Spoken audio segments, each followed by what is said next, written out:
upacara adat di tengah-tengah keluarga inti, keluarga luas, maupun upacara yang melibatkan kerabat besar, atau juga masyarakat desa yang debut rebutan itu bisa disajikan. Dan pelang ini biasanya disajikan pada saat dimulai suatu acara atau suatu upacara adat, atau makanan pada saat upacara adat itu sendiri. Lauknya berupa ayam. Jadi ayam ini dipotong sedemikian rupa yang dinamakan dengan sendi. Jadi nggak boleh ayam itu dipotong, dicincang sesuka hati, tapi harus mengacu kepada pakem-pakem yang sudah ditentukan. Dan itu disajikan lengkap pada saat memberikan makanan kepada seseorang atau pada saat upacara adat. Bahan-bahannya ya biasa cabai merah, cabai hijau, bawang merah, bawang putih,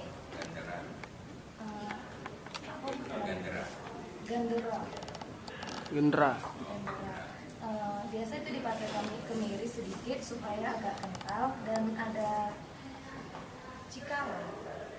Cikala ini salah satu bahan rempah-rempah dari daerah Pakpak. Ini juga ada serai dan ada jahenya. Jahe juga ada.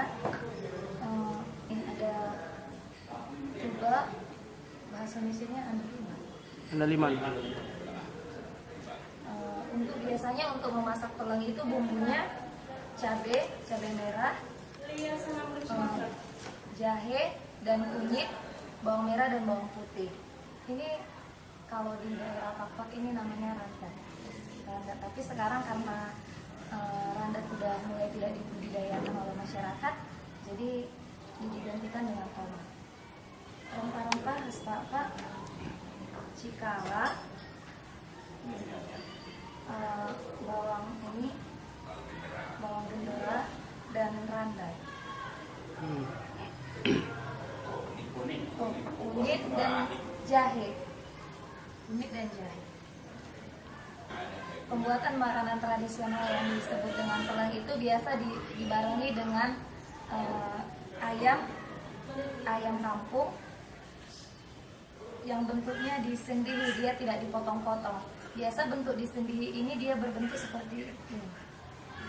Arti dari ayam yang disendihi itu, biasanya ayam sendihi ini disajikan pada saat anak dari seseorang yang mau berangkat sekolah ataupun memberangkatkan orang yang mau merantau jauh gitu, yang kurun waktu lama untuk balik ke rumah gitu, dan memulai pekerjaan di ladang.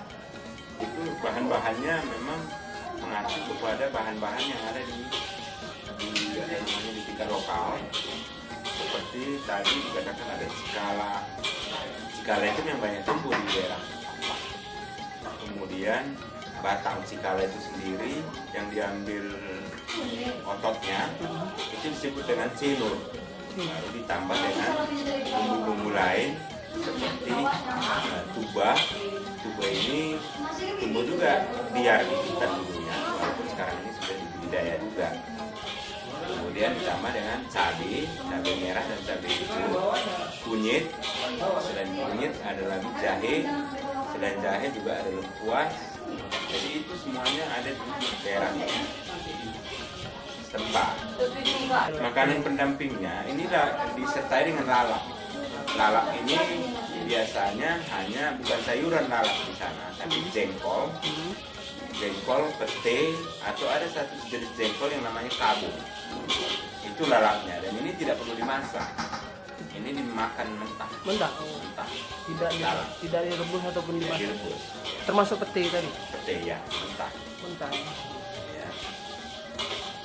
Kemudian setelah pelang ini kan terbuat dari nasi, beras yang dimasak sedemikian rupa dan dimasukkan semua bumbu juga di dalamnya sehingga warnanya menjadi kuning kemerah-merahan. Cabai merah tadi juga membantu pewarna dari kunyit, jadi bukan hanya sekedar rasa. Setelah bumbu semuanya digiling halus, Dan inilah hasil dari pilihan bumbu-bumbu yang tadi kita tunjukkan di awal. Ada cabai merah, cabai rawit, jahe, bawang putih, lalu kunyit, kemiri, dan bawang merah. Serai yang udah dipipihkan, dan kubah yang udah dihaluskan. Bawang rambu ini nanti setelah bumbu pelengnya ditumis dan dimasak pakai santan, ini lalu dimasukkan di proses pembuatan tahu. Bumbu ini setelah ditumis dan mengeluarkan aroma wangi dari rempah-rempah yang telah dihaluskan, dan dagingnya akan dimasukkan dan diungkep sekitar 5 menit atau 10 menit lah. Nanti disiram atau dicampurkan dengan santan. Ini aja ini namanya.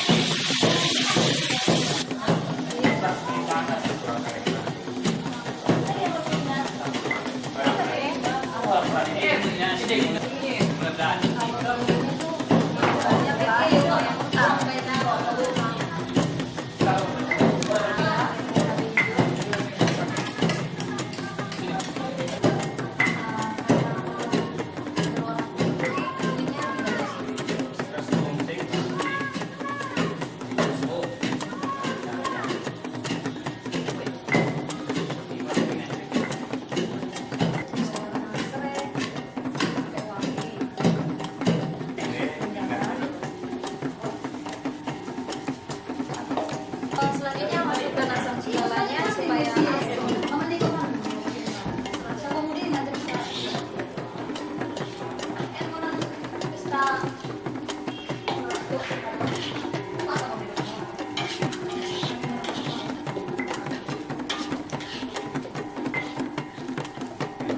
Setelah keluar bercak-bercak seperti ini, kita masukkan santan pertama. Perasaan dari kelapa jadi masukkan santan pertama yang dimasukkan supaya kental.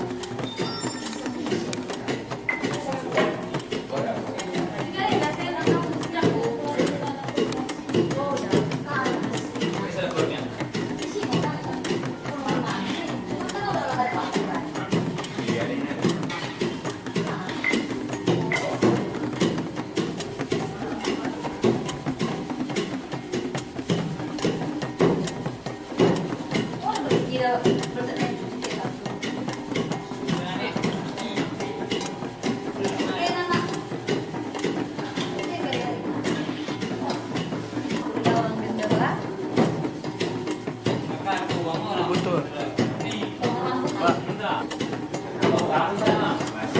Habis memori.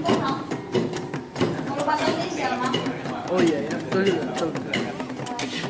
Siap. Ini kita tunggu sampai mendidih. Nanti tahap selanjutnya kita menunggu telur.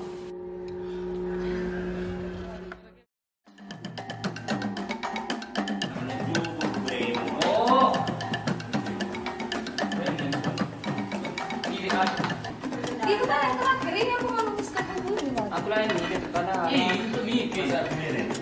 Masuk gulai dulu. Terus ini nanti dibuat arbuk. Arbuk itu biasa disajikan di atas pelong. Nanti dari bagian leher, kaki, dan bagian dalamnya itu dicincang dan digabung nanti dengan yang namanya arbuk. Proses pembuatan arbuk itu nanti beras ini digongseng hingga warna kecoklatan, lalu nanti digiling dan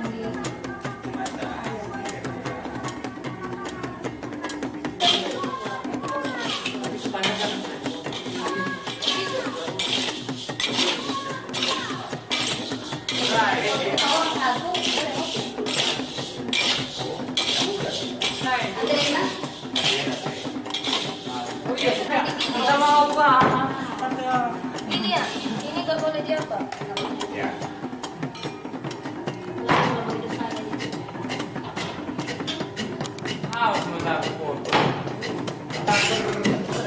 Kuningan kan, Bang. Oh, ada sedikit, Bang. deh. Pemindah jengkal tuh sabuk ketek ngong. Kiri gue 2 biji ngong. Gue.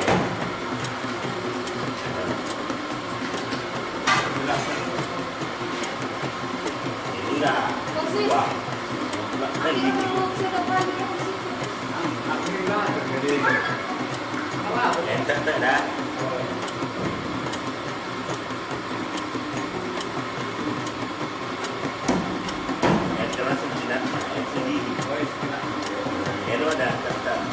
Apa arti persendihi itu bang?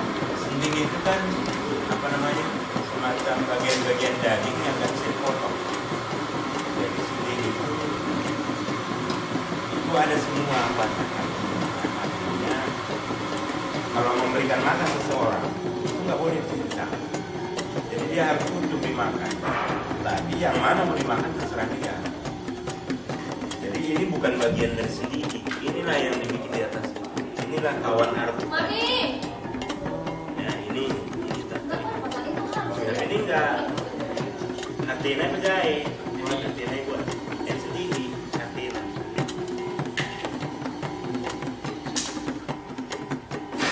Situ kenan ulama sendiri. Oh dah masalah bagian. Sekali ulah sini kan.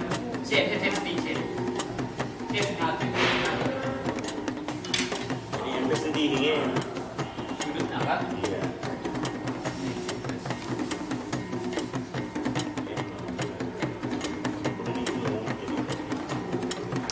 Katanya gitu ya. Ada.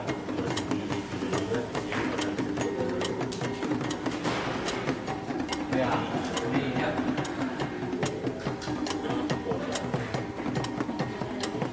Ada kaitannya dengan sendi bang, kata sendi. Dan Nah. sendi itu adalah bagian-bagian daging yang harus duduk, dipotong. Ya, ya. Contohnya mana bang? Contohnya apa aja? Bagian apa aja? Paha, misalnya kan, paha kan utuh. Tapi antara paha dan kaki itu dipotong. Ya itulah apa namanya, jari-jari itu dipotong. Kalau kaki nggak masuk sini. Jadi kalau mengasih makanan sini dia taruh di atas pelong. Kakinya utuh. Apalagi mau berangkatkan. Kemudian setelah masak, udah jadi pelengnya. Peleng ini kemudian disajikan di satu apa? Baru ada hati-hati. Piring. Kalau dulu namanya dulang. Dulang ini kemudian peleng ini dirapikan. Baru di atasnya ditaruh daging cincang yang disebut dengan arbuk. Arbuk ini adalah gabungan beras yang digongseng kemudian dicampur dengan cincang-cincangan ayam berupa leher, sayap, kaki, dan juga bagian dalam dari ayam sendiri. Itu digabung menjadi satu, dicampur dengan beras yang ditumbuk, diayak, kemudian digulai sampai kentang. Ini nanti peleng ini dimakan bersama, tapi diawali dengan semacam apa, pemberian kepada siapa yang menjadi tujuan dari peleng ini. Misalnya kalau anaknya mau merantau, berarti peleng khusus, dibikin khusus, kemudian di depannya diletakkan ayam yang sudah bersendi itu disajikan di situ khusus. Baru yang lain, peleng yang lain itu disajikan juga untuk yang lain. Kok jadi ada macam peleng induk? Ya, ada peleng induknya, semacam peleng induknya. Nah, itu dibagi. Baru yang lain dibagi. Tapi bentuknya sama, cuman ukuran peleng induk ini biasanya lebih besar, lebih banyak volumenya. Dan orang yang memakan ini yang harus diberangkatkan, misalnya kalau mau merantau, itu dia harus duduk di tikar putih dan peleng ini disajikan di piring tertentu yang dilapisi dengan sumpit. Sumpit namanya kembang. Biasanya memang baik upacara, baik apa, ada namanya peleng dibikin khusus berbeda dengan peleng-peleng yang dikonsumsi secara umum. Walaupun dalam upacara ada, karena upacara itu kan ada tamu-tamu istimewa. Itu biasanya disajikan di ponggokan yang khusus tadi disajikan dulu sama mereka. Ya, misalnya kalau di kampung ada namanya taki atau kepala desa, sama dia lah ini dihadapkan. Dan yang makan pertama itu harus yang menjadi tujuan peleng ini. Misalnya kalau anak mau berangkat sekolah, jadi dia yang duluan makan peleng dan dia harus mengambil apa yang dia mau.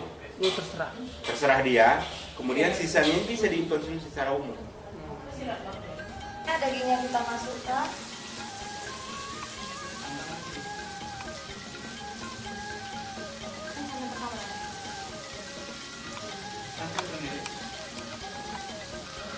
Enggak, itu nanti. Nanti.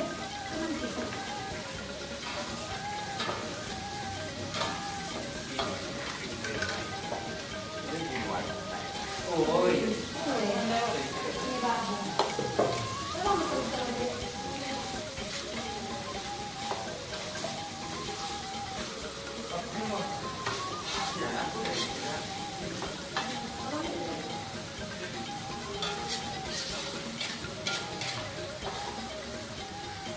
Ini taruh bangkai itu aja.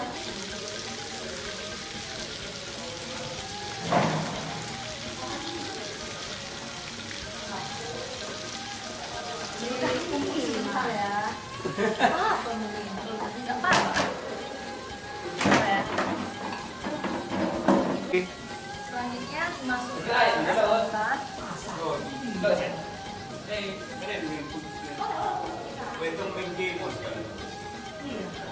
Enggak ada yang giling. Enggak ada yang saum. Biasanya untuk memasakkan gulai ayam ini, biasanya kalau di menurut daerahnya, kalau daerah Papua Barat karena langkanya kelapa, jadi mereka memakai kemiri. Tetapi kalau di daerah Aceh Singkil yang disebut Boang, itu biasanya pakai santan kelapa karena di daerah sana banyak kelapa. Dan ini kita tinggal menunggu dagingnya sampai masak. Tadi entah dulu apa. Ini kita masukkan garam supaya garamnya Garam.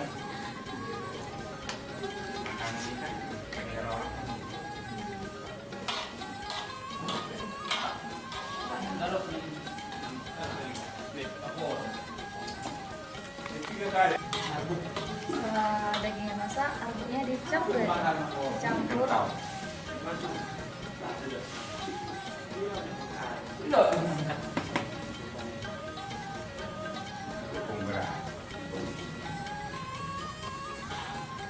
Itu prinsipnya tepung beras. Orang gue ya.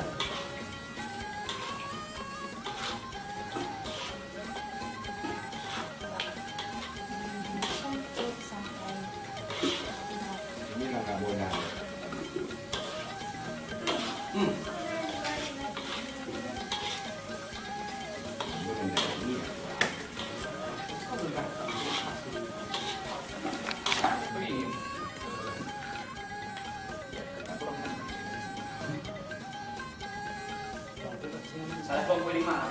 Peleng ini kan lambang keberanian. Jadi zaman dahulu peleng ini memang banyak dimanfaatkan, disajikan saat orang mau geraha. Geraha itu zaman dulu ada namanya perang antar marga, antar kampung. Jadi orang-orang yang mau berperang ini harus disajikan dulu makan peleng. Perangnya dalam arti perang Memang perang, dulu kan ada perang. antar suku. Ya, bukan antar suku, antar kampung, antar marga. Zaman dahulu, misalnya adanya persoalan-persoalan sehingga untuk pergi menyelesaikan ini harus diawali dengan makan peleng. Atau setelah pulang juga harus menjadikan peleng. Dulu pokoknya ini peleng ini memang disajikan dalam berbagai hampir segala aspek kehidupan Papua. Kalau dia ada semacam pekerjaan yang berisiko, diawali dengan makan peleng. Atau ada hasrat cita-cita mau dicapai, diawali dengan makan peleng. Atau cita-cita sudah tercapai, itu juga diakhiri dengan makan peleng.